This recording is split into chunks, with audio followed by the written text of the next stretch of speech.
I woke to the taste of copper and something sweeter, something wrong that coated my tongue like spoiled honey. My eyes opened slowly, eyelids peeling apart as though sealed with dried adhesive, and the first thing I registered was not sight but sensation, cold stone beneath my naked back, smooth and unnaturally warm in places, as though the rock itself possessed a fever. The air was thick, humid, carrying a scent that made my stomach clench. Rotting flowers mixed with burnt hair, and underneath it all, the acrid chemical tang of industrial solvents. I tried to move and discovered my wrists and ankles were bound, not with rope or chains, but with something that felt organic, flexible yet impossibly strong, like sinew or cartilage that tightened when I struggled. My vision cleared gradually, shapes resolving from shadow into substance. I was lying on an altar of some kind, a slab of black stone veined with luminescent threads that pulsed faintly, rhythmically, like diseased capillaries carrying light instead of blood. The chamber around me was vast, the ceiling lost in darkness, so complete it felt intentional, a void that pressed down with weight despite its emptiness. The walls were carved with symbols I didn't recognize, but that hurt to look at directly, geometric patterns that seemed to shift when observed peripherally, loops and spirals and angles that suggested depths the stone shouldn't possess. Candles flickered in alcoves, hundreds of them, their flames burning in colors that flames shouldn't be, sickly greens, bruised purples, a blue so pale it looked like frozen screams given light. I was not alone. Figures moved at the edges of my vision, robed shapes that glided rather than walked, their garments trailing across the stone with a wet, dragging sound. I couldn't see their faces, hoods hung too low, shadows clung too tightly, but I could feel their attention on me, dozens of eyes measuring, appraising, anticipating. They spoke in low murmurs, voices overlapping into a susurrus that reminded me of insects crawling over paper, and though I couldn't understand the words, I recognized the cadence. Prayer, they were praying, but not to the God Emperor, never to him. My name was Alaric Voss. I had been a scribe in the Administratum, 3rd Sub-Sector Records Division, assigned to the filing and cross, referencing of tithe manifests for a cluster of agri-worlds whose names I'd memorized through repetition rather than importance. My life had been routine, predictable, numbing in its monotony, waking at the 6th bell, reporting to my cubicle, processing documents until the 18th bell, returning to my HAB unit to sleep and repeat. I was 34 standard years old, unmarried, unremarkable.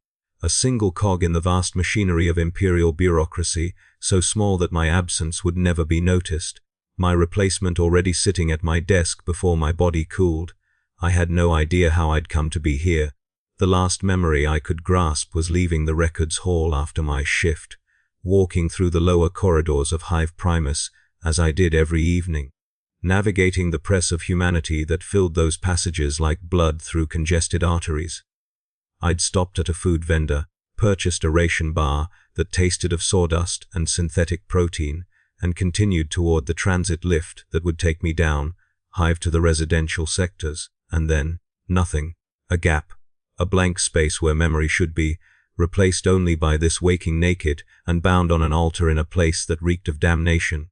Panic rose in my chest, hot and choking, and I pulled against my restraints with sudden violence.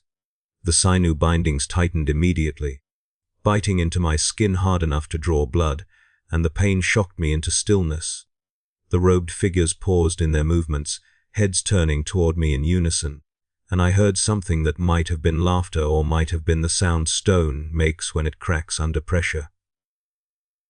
One of them approached, gliding across the chamber floor with that horrible, boneless grace, and stopped beside the altar where I lay exposed and trembling. "Wake," the figure said, voice muffled by the hood but unmistakably human, unmistakably pleased. Good, we were concerned the sedatives had been too potent. It would be unfortunate if you missed your own ascension. Ascension. The word landed like a stone in my gut. I knew that word.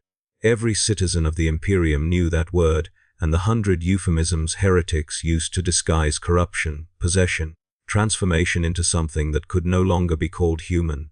I tried to speak, to demand answers or beg for mercy, but my throat was dry, my tongue thick and clumsy, and all that emerged was a croak that sounded more animal than man. The figure leaned closer, and I caught a glimpse of what lay within that hood, not a face or not entirely. Skin that was too smooth, too pale, stretched over bone structure that suggested wrong angles. Eyes that reflected the candlelight like those of a nocturnal predator. A mouth that smiled with too many teeth. You were chosen carefully, Alaric Voss. The figure continued, voice dropping to an intimate whisper, not for strength or intelligence or faith, but for your ordinariness. You are unremarkable, forgotten, invisible. The perfect vessel. No one will search for you. No one will mourn you. And when the transformation is complete, when you walk the corridors you once walked as a scribe, no one will recognize what you have become. I wanted to scream. I wanted to pray, to call upon the Emperor's protection, to recite the litanies I'd learned in childhood catechism classes and forgotten in the grinding years of adult tedium. But the words wouldn't come. My faith, I realized with sick horror, had been eroded by routine, worn away by decades of paperwork and quotas and the soul-crushing indifference of imperial bureaucracy, until it was nothing but habit, reflex, a shape without substance. I had believed because I was supposed to believe, not because I felt anything. And now, when I needed that faith most desperately, I had nothing to draw upon but hollow phrases and empty gestures. The figure straightened and stepped back, rejoining the circle of robed cultists that surrounded the altar. They began to chant, voices rising in a harmony that was mathematically perfect and emotionally nauseating, syllables that scraped against my ears like glass shards dragged across metal. The luminescent veins in the stone beneath me pulsed faster, brighter, and I felt heat building, not from outside but from within, as though my own blood were beginning to boil. The candles flared, their unnatural flames stretching toward the void black ceiling, and the symbols carved into the walls began to glow with that same diseased light. I watched, unable to look away, as the geometry shifted, the angles deepening, the patterns becoming three-dimensional, then four, then something my mind couldn't process without pain. I felt something in my skull, a pressure building behind my eyes, and tasted blood as my nose began to bleed, warm droplets running down my cheeks to pool in my ears. The chanting grew louder, faster, the voices no longer entirely human, and I heard other sounds beneath them, whispers that came from no visible source, laughter that echoed from directions that didn't exist, a low grinding rumble like continental plates shifting beneath the chamber floor. The air grew heavier, thicker, until each breath felt like drowning, and the smell intensified, rot and sweetness and chemicals blending into a miasma that made my head swim and my vision blur. And then I saw it, not with my eyes saw only the chamber, the altar, the robed figures, but with some other sense, some perception that shouldn't exist. I saw into the space between spaces, the reality beneath reality. There was something there, something vast and terrible and hungry, pressing against the membrane of the material world, like a hand pressing against wet fabric, distorting it, stretching it, seeking a way through. It had no form I could comprehend, no shape that translated into concepts my mind could hold, but I knew it was aware of me. I knew it was waiting. I knew that when the membrane tore, when the barrier between worlds finally ruptured, it would pour through and I would be the aperture, the doorway, the wound in reality through which damnation would flood. I understood then what was happening. This was a summoning, a ritual of possession. They were calling something from the warp, from that hell, dimension of souls and madness that lurked beneath the skin of the universe, and they intended to bind it to my flesh, to make me the anchor point for its manifestation in real space. I would not die. Death would be a mercy. Instead, I would be hollowed out, my consciousness shredded and consumed, my body puppeted by something that wore my face, while being fundamentally, horrifically other. Terror gave way to rage. I thrashed against the restraints with renewed violence, ignoring the pain as the sinew bindings cut deeper, feeling blood slick my wrists and ankles. I screamed, wordless and desperate, pouring every ounce of denial and fury and animal will to survive into that sound. The cultists didn't pause. They didn't even acknowledge my struggles. I was already irrelevant, already reduced to material, a component in their ritual no more significant than the candles or the carved stone or the incense that burned in braziers I hadn't noticed before. filling the air with smoke that moved against the non-existent breeze. The heat within me intensified, spreading from my chest to my limbs, burning along my veins like molten metal replacing blood.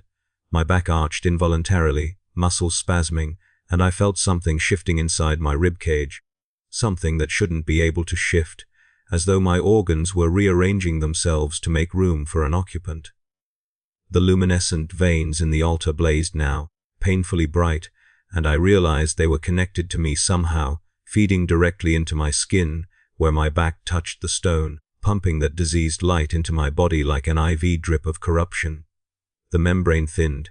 I felt it weakening, stretching to translucence, and the thing on the other side pressed harder, eager, ravenous.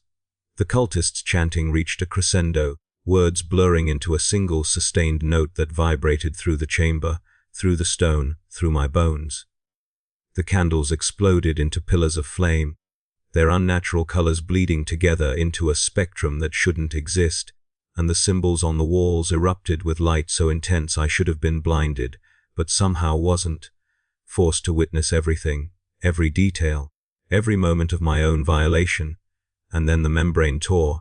I felt it like a physical wound, a ripping sensation that started in my chest and spread outward, and something rushed in, something that was presence and absence simultaneously, that filled me and erased me in the same instant.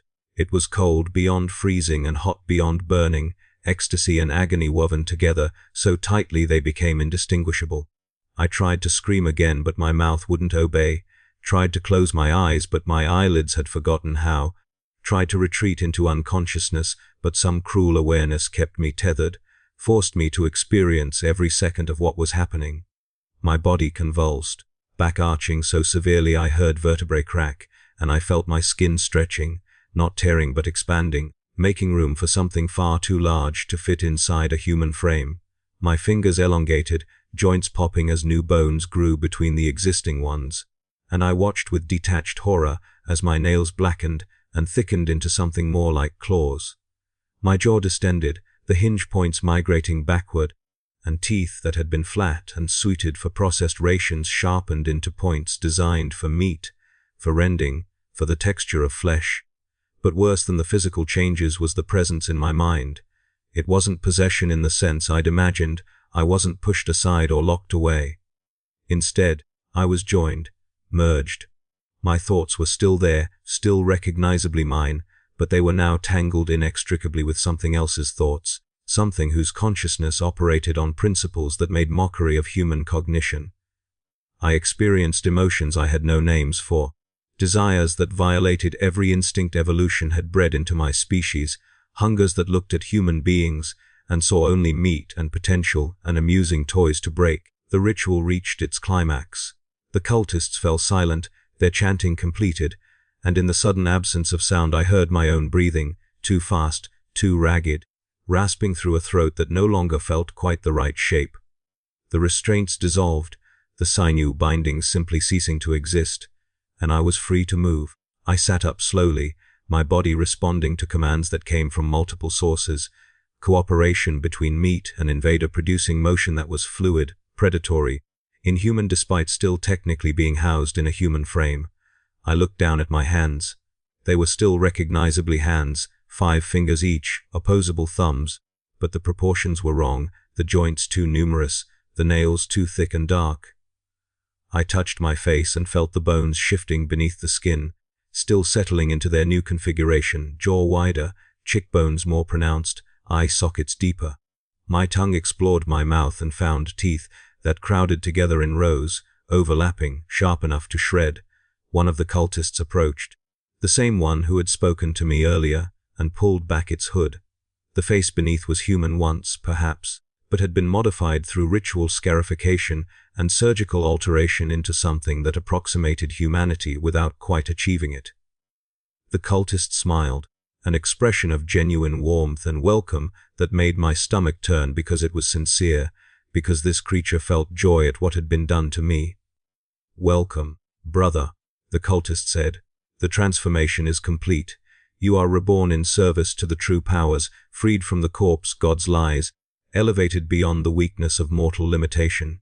The cultist extended a hand, and I stared at it, at the runes carved into the palm, at the fingers that ended in filed points. Rhinus. There is much work to be done. I wanted to refuse. Wanted to spit in that scarred face. To claw at those empty eyes. To die fighting rather than accept what had been done to me. But the presence in my mind whispered, and the whispers were compelling, reasonable, seductive. Why fight? Why cling to a life of servitude and tedium? I had been nothing in the Imperium, a faceless drone whose only purpose was to process documents until age or accident or the administratum's indifference ground me into dust. Here I was powerful. Here I was noticed. Here I mattered, even if the mattering was in service to forces that would ultimately consume me as casually as I'd once consumed that ration bar. The whispers intensified, no longer subtle, and I felt my resistance crumbling. Not because the presence was forcibly overriding my will. That would have been easier to fight, but because it was showing me perspectives, truths, revelations that recontextualized everything I'd believed. The Emperor wasn't a god. He was a corpse, a desiccated husk maintained by machinery and sacrifice, worshipped by a species too cowardly to face the universe, without a father figure to shield them from reality. The Imperium wasn't humanity's salvation. It was humanity's prison, a totalitarian nightmare that crushed innovation and individuality and hope beneath the weight of dogma and paranoia. Service to the true powers wasn't damnation. It was liberation, freedom from lies, the chance to experience existence as it truly was, beautiful and terrible, and utterly without meaning beyond what power you could seize for yourself. I hated that these thoughts were in my head. Hated that I couldn't separate which were mine and which were the invaders. Hated that some of them felt true. I took the cultist's hand and stood, my legs steady despite the changes, my balance adjusting automatically to the new distribution of weight. The other cultists bowed their heads in acknowledgement, and I saw in their eyes the same emptiness I suspected now filled my own. We were not people anymore. We were vessels, tools, weapons in a war most of humanity refused to acknowledge was being fought. What happens now? I asked, and my voice was mine but deeper, resonant with harmonics that hadn't been there before, as though multiple voices were speaking in near, perfect unison. The cultist smiled wider. No, you return to your life, your hab unit, your work, your routines. You will be a Lyric Voss, mild-mannered scribe, and no one will suspect what you truly are. You will observe, report, and when the time comes you will act. You are one of hundreds, brother. Seeds planted throughout the hive, waiting for the signal to germinate, and when that signal comes, when the moment of revelation arrives, the Imperium will discover that its greatest enemy was never outside its walls. The cultist's expression shifted to something almost pitying. It was always within. It was always us. The forgotten. The overlooked. The invisible multitudes who keep the machine running. I understood then the true horror of what had been done. Not the transformation itself, not the loss of humanity or the corruption of flesh and mind. The horror was that they were right about one thing. I had been invisible, forgotten, disposable, and the Imperium in its vast indifference had created the conditions for its own infiltration by treating its citizens as resources rather than people, by grinding them down until faith became hollow and duty became resentment, and the only thing left was the animal desire to be something, anything, more than a statistic in a ledger. I had been targeted not despite my ordinariness but because of it. And there were others. Hundreds, thousands, perhaps millions, all embedded in the Imperium's infrastructure like landmines waiting to detonate. The cultist released my hand and gestured toward a passageway I hadn't noticed before, an opening in the wall that hadn't existed moments ago, or perhaps had always existed, and I simply hadn't been able to perceive it until now. Go, the cultist said gently. Resume your life. We will contact you when needed. Until then, endure, observe, and remember you are never alone now. I walked toward the passage, my bare feet silent on the stone, and as I moved I felt the chamber fading, reality reasserting itself in layers. The candles dimmed. The symbols lost their glow. The void black ceiling receded until it was merely shadow, and with each step, the presence in my mind settled deeper, wove tighter into my thoughts, until I could no longer identify where I ended and it began.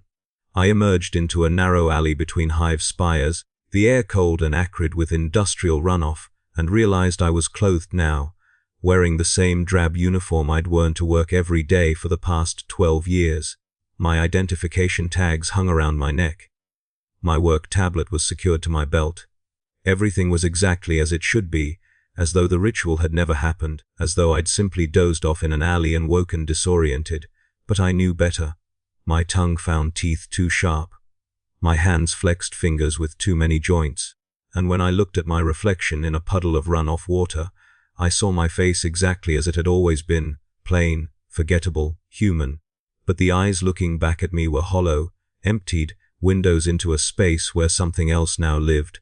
I walked back toward my HAB unit, navigating the corridors by memory, and no one looked at me twice. No one saw anything wrong. I was Alaric Voss, scribe, 3rd Sub, Sector Records Division, unremarkable citizen of the Imperium. And beneath that skin, something ancient and hungry and patient settled in to wait. The following morning, I reported to my cubicle at the 6th bell, as I had every morning for 12 years. My supervisor nodded at me without interest. Colleagues passed without acknowledgement, and I sat down to process the day's tithe manifests with the same numbing routine I'd always followed. My fingers moved across the data slate, entering figures, cross-referencing reports, filing documents into categories that would be reviewed by other scribes who would file them into further categories, until the information was buried so deep it might as well not exist. But I wasn't just processing data anymore. I was watching, noting security protocols, memorizing patrol routes, identifying vulnerabilities in systems I'd never questioned before, because questioning was heresy, and heresy was death, and it was easier to just do the work and collect the stipend, and not think about the machinery you were part of. The presence in my mind guided my observations, patient and methodical, cataloging information with an efficiency my human brain alone could never achieve. It felt like partnership, collaboration, and I hated how natural it felt, how right, as though some missing piece of myself had finally clicked into place. Days passed, weeks. I attended my shift, returned to my HAB unit, ate my rations, slept my mandated hours. On the surface, nothing changed, but beneath I was learning, adapting, growing into the role I'd been given. The transformation was not complete with the ritual, that was merely the beginning. The true transformation was this, the slow erosion of resistance, the gradual acceptance of what I'd become, the creeping realization that I didn't hate it as much as I should. I began to notice the others, little signs, subtle tells that would mean nothing to anyone not looking for them. A scribe in Sub, Sector 5 who held her stylus with too many fingers. A menial who moved with predatory grace inappropriate for his station. A priest who recited prayers with words that didn't quite match the approved liturgy. Seeds, all of us, scattered throughout the hive like spores, invisible and patient. We never acknowledged each other, never made contact. But we knew, and knowing we were not alone made the waiting easier. 3 months after my transformation, I received the signal, not through Vox or data slate, but directly into my mind, a wordless imperative that I understood instantly. The time had come. All across the hive, hundreds of us received the same signal simultaneously, and in that moment, the conspiracy that had been building for decades activated. I stood from my cubicle in the middle of my shift, my movements calm and unhurried. Around me, I saw others standing as well, scattered throughout the records hall, their faces slack and serene. My supervisor noticed, turned to reprimand us for abandoning our posts, and stopped mid-word as he saw our eyes, all of us, simultaneously, looking at him with an expression that transcended human hate or hunger. We didn't speak. We simply walked, converging on the supervisor as a unified mass, and when we reached him, when our hands, some human, some less so, closed around his limbs and throat, he had time only for one truncated scream before silence reclaimed the hall. The violence that followed was precise, efficient, and utterly without mercy. We moved through the records hall like antibodies attacking an infection, eliminating anyone who resisted, converting those who could be turned, ignoring those who fled. The arbits arrived within minutes, combat shotguns raised, riot shields locked, and we met them not as rabble, but as coordinated tactical units. Moving within human speed and impossible coordination, I killed 3 arbits that day. I remember each one with perfect clarity. The surprise in their eyes when I moved faster than human reflexes should allow, the wet sound of flesh parting beneath claws that had been fingernails, the copper taste of blood that sprayed across my face when I tore out a throat with teeth that no longer fit properly in my mouth. And I remember the feeling that accompanied each death: satisfaction. Not human satisfaction, but something colder, purer, the contentment of a function fulfilled, a purpose served. The uprising lasted 4 hours. We took control of 3 sub-sectors before the Imperial Guard was deployed, and by then, we'd achieved our objective, not conquest, but chaos. We'd proven the Imperium's vulnerability. We'd demonstrated that the enemy wasn't at the gates. It was in the halls, the cubicles, the kitchens, the prayer chambers. It was everywhere. It was everyone. And no amount of faith or firepower could root us out completely, because we looked like loyal citizens until the moment we didn't. I survived the initial counterattack by retreating into the underhive, joining the flow of refugees and insurgents that poured into the labyrinthine depths beneath the spires. The guard didn't follow. They sealed the accessways and declared the upper levels purified, allowing the underhive to devour its own. Acceptable losses. Expedient solutions. The Imperium's way. I've been in the underhive for 6 months now, by my best estimate. Time is hard to measure in the perpetual twilight, the air thick with chemical fog and the endless drip of condensation from corroded pipes. I lead a small warband of converts and cultists, raiding supply convoys, recruiting from the desperate masses, preparing for the next phase of the great work. The presence in my mind is fully integrated now. I can no longer remember what my thoughts felt like when they were only mine. We are one. I am we. The distinction has become meaningless. I am writing this on scavenged parchment with ink made from blood and ash, compelled by some remnant of my former self to document what happened, to explain how an ordinary man became a monster. But as I write, I realize the explanation is simpler than I want it to be. I was always going to become this. The Imperium created the conditions, the cultists provided the opportunity, and I, in my invisibility and desperation and hollow faith, was exactly the raw material they needed. The truly horrifying part is that I don't regret it. I should mourn Alaric Voss, the scribe who processed the manifests and harmed no one. I should rage against the violation of my body and mind. I should pray for salvation or death or anything to end this nightmare. But I don't, because this nightmare gave me something the Imperium never did: purpose. Meaning, the certainty that I matter, even if the mattering is in service to damnation. And when you've spent 34 years being invisible, being told you matter by creatures of the warp is intoxicating, even when you know it's poison. I look at my warband, men and women who were once laborers, clerks, beggars, forgotten citizens ground down by the Imperium's machinery, and I see in their eyes the same hollowness that fills mine. We are the damned, but we were damned long before the rituals, long before the transformations. We were damned the moment we became invisible to the very system we served. The candles I remember from the ritual chamber still burn in my dreams, their unnatural flames casting light that reveals truths I wish I could unsee. The symbols carved into those walls are etched into my memory now, and sometimes I trace them in the air, feeling reality thin where my fingers pass. I am a doorway, a wound, a crack in the Imperium's armor, and there are thousands more like me, waiting in the darkness, ready to tear open. This is what it's like to wake up inside a chaos ritual chamber. It's not the waking that destroys you. It's the realization that comes after, when you understand you were already broken before the ritual began. The cultists didn't corrupt me. They simply showed me what the Imperium had made me into, a tool so disposable that my transformation into a weapon of damnation was barely a modification. The same obedience, the same invisibility, the same expendability. The only difference is whom I serve now, and that I finally believe my service matters. The Emperor protects, they say. But he never protected me. He never even noticed I existed. And in the end, that's all it takes to turn a loyal subject into a heretic: the simple, crushing realization that your loyalty was never valued, your service never acknowledged, your existence never more than a footnote in an infinite ledger. I was chosen because I was ordinary, because I was invisible, Because I was exactly what the Imperium made me, and now I am what the Imperium fears most, the invisible made manifest, the ordinary made monstrous, the forgotten rising from the dark with claws and teeth, and nothing left to lose. The candles burn, the symbols pulse, the presence whispers, and I listen, because in the end someone finally noticed I exist, even if that someone is damnation itself.